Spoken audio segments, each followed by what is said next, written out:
In this short tutorial, we are gonna fix MW3 not launching on Xbox problem. Before moving on to the video, don't forget to leave a like. I recommend watching the video once before trying solutions.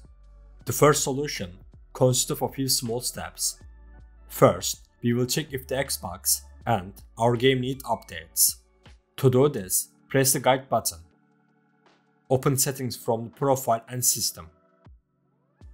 On the left, go to System and click on Updates. I don't need to update my console.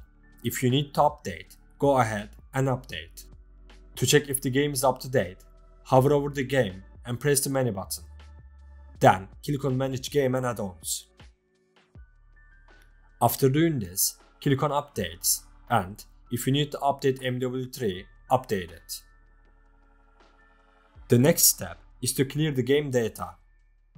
Doing this won't harm our game files. Click on Save Data and delete our profile and reserved space.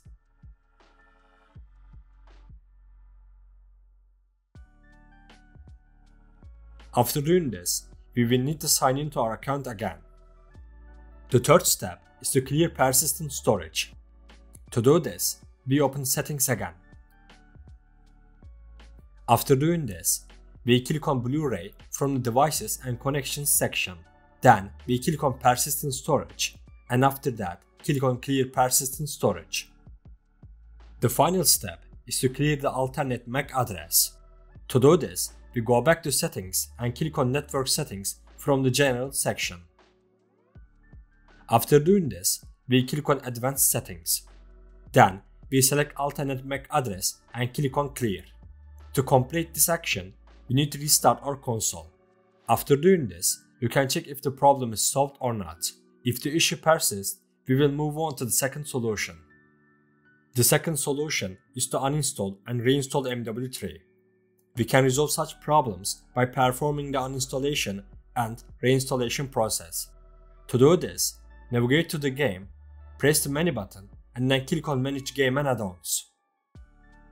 Afterward, you can uninstall the game by clicking on Uninstall All.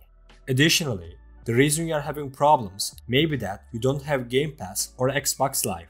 Since MW3 is an online game, having such a subscription is necessary to play the game. We have come to the end of the video. I hope one of these solutions fixed your problem. If the video helped you, don't forget to like the video. You can also subscribe to my channel to support me. Take care and see you in the next video.